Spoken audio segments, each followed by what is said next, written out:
Here in the nation, after a 7-month review, it's now ready. The government has a proposal in regards to a Supreme Court ruling on victims of forced labor under Japanese colonial rule.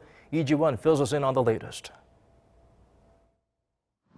South Korea on Wednesday announced that it proposed to Japan that sued Japanese firms Nippon Steel and Sumitomo Metal Corporation and Mitsubishi Heavy Industries should voluntarily contribute to a fund to compensate victims with the help of several unspecified Korean firms.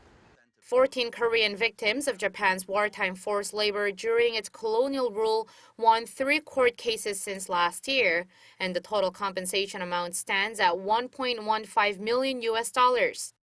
A foreign affairs official told reporters that they considered 3 factors: respect for judicial authority, the victims, and international regulation.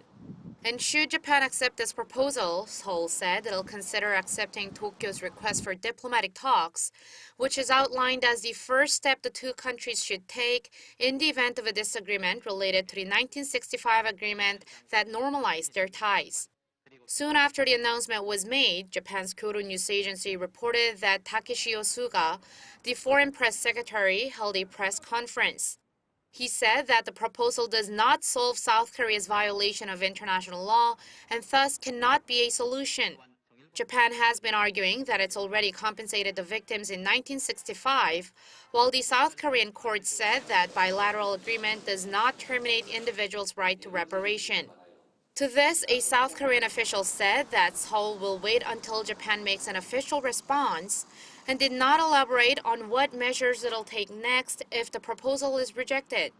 The victims also expressed dissatisfaction on the proposal.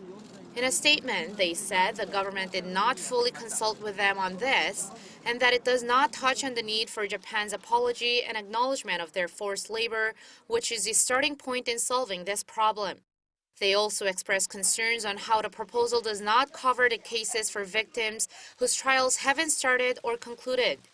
Nevertheless, with not much time left due to their advanced stages, victims said they could review the proposal positively, but for that to happen, Seoul needs to promise that it'll deal with this issue comprehensively with Japan later on.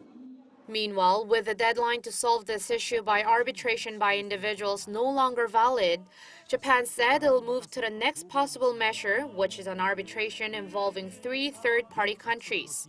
The deadline to accept or refuse this measure is also set to 30 days, but Seoul again is not obligated to respond. Lee Ji-won, Arirang News.